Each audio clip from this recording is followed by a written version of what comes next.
It's another wonderfully mild evening here at Richmond Park. These are the teams taken to the field tonight. 2 changes for Pats to the side that started that smash and grab win at Waterford last week. Sean Hoare makes his first start of the season. He's in for Tom Grabowski at the back. Jamie Lennon also starts, having made his return from injury at the RSC. Simon Power was penciled in to start this game, but he's picked up an injury in the warm-up, so Jake Mulroney retains his place on the left-hand side after all. Aidan Keane is sidelined, so Mason Melia leads the line. Well, there are 2 changes as well for Shelbourne. They were forced to work so hard for the 3 points at bottom side Sligo Rovers last time out, as the referee Rob Hennessy brings the 2 skippers through the formalities. Ellis Chapman is brought into midfield.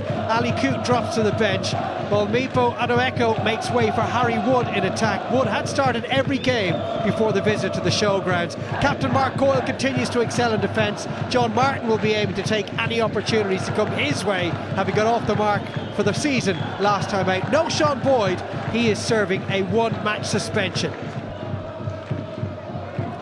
Be a good battle down the left side of the Shell's defence. McEnroy and Shelbourne maybe seeing a lot of each other tonight. Mulroney now on the other flank. Lays it back for Kavanagh. First time ball is an excellent one, and it was very well defended in the end. It'll be the opening corner kick of the evening. It's brilliant play from Pats. He just get a little overlap on the outside, and then they drop it back for Kavanagh. Kavanagh's delivery is spot on. You see his left foot, he just whips around it. Norris does really well because he tracks all the way and just gets a nick, because Melia's on his way in, but he just nicks it out for a corner.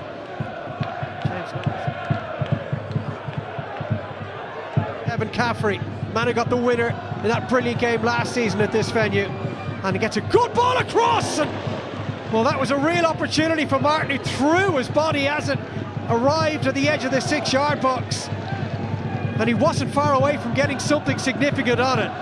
And in fairness to Martin, he goes for a full tilt. You could tell they were just waiting for that chance to counter-attack, and then it came and everybody went. Yeah, it's a really good clearance from Redmond as well.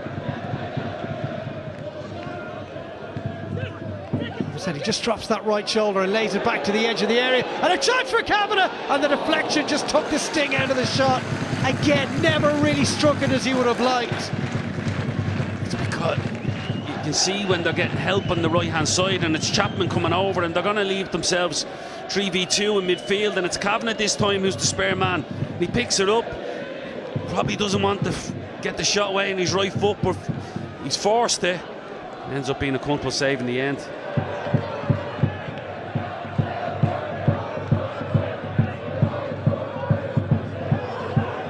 Here is Chapman, might have begun himself. Chapman, oh, he caught hold of that, but in the end Joseph Anang made that look rather easy.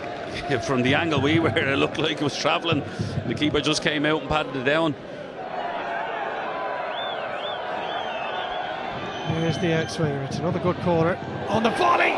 Snapshot coming in from Melia, and then the second effort wasn't far away either. Again, St Patrick's Athletic creating these opportunities. Melia with the first opportunity, that was well blocked away, and following it up was Chris Forrester. Not the best strike, and Hoare still had the chance with a free header, and he had his head in his hands immediately, knowing that at the very least he should have hit the target there. It's a great spring from Hoare, and he's up over the ball. He has to direct it downwards at some stage. You can see it, I think it takes a little deflection and puts a loop on it. He still has to direct it underneath the crossbar, work the goalkeeper.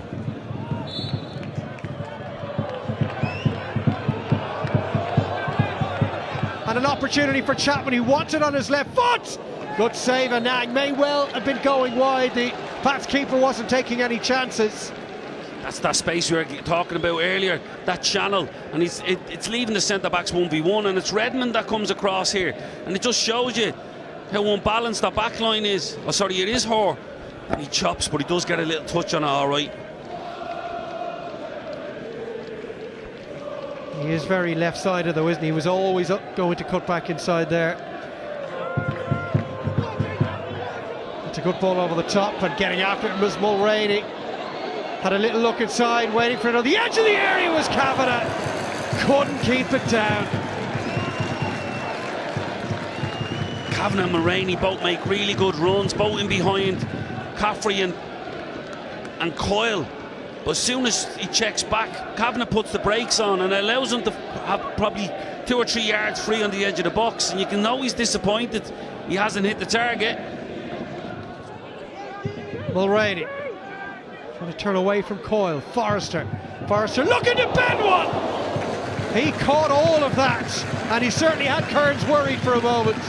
We were talking about that quality. It started with Kavanagh's little turn. He's ball to Mulroney, he's brilliant. Then they walk and it comes back to Forrester and he just sets it out. You're hoping that it can bend back in. I think Kearns is full stretch as well.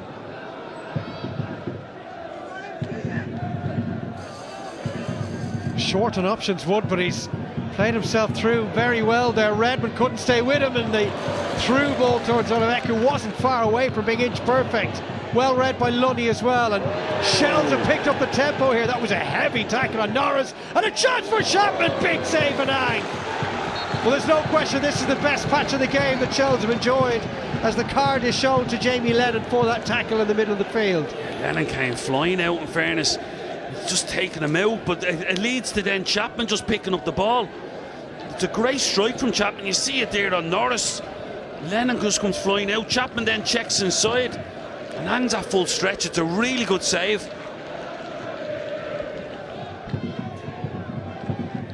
Lunny, Wood, and then flicked it to himself, and suddenly he's in a little pocket of space. Harry Wood wants it onto his right. Flicked over his crossbar by Sean Hoare. Harry Wood is becoming increasingly influential in this game. He gets lucky with the ricochet and then he's away. But he has that little languid style where you can tell, look, is he going to pull on this? And then he just chops inside. Kavanagh trying to get back on McEnroy, and it's broken kindly now. 𝗛𝗚𝗚𝗛𝗚𝗛 with an opportunity for Shells. That is a top-class save. Joseph Anag, full stretch to his right. It was well struck by Mipo 𝗛𝗚𝗚𝗛𝗚𝗛.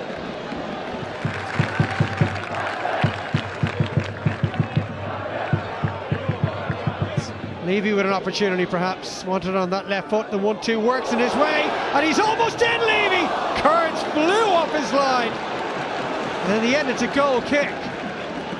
What a move this is from Pats, and Levy's that instrumental in it. He just comes in off that side and plays a little 1-2.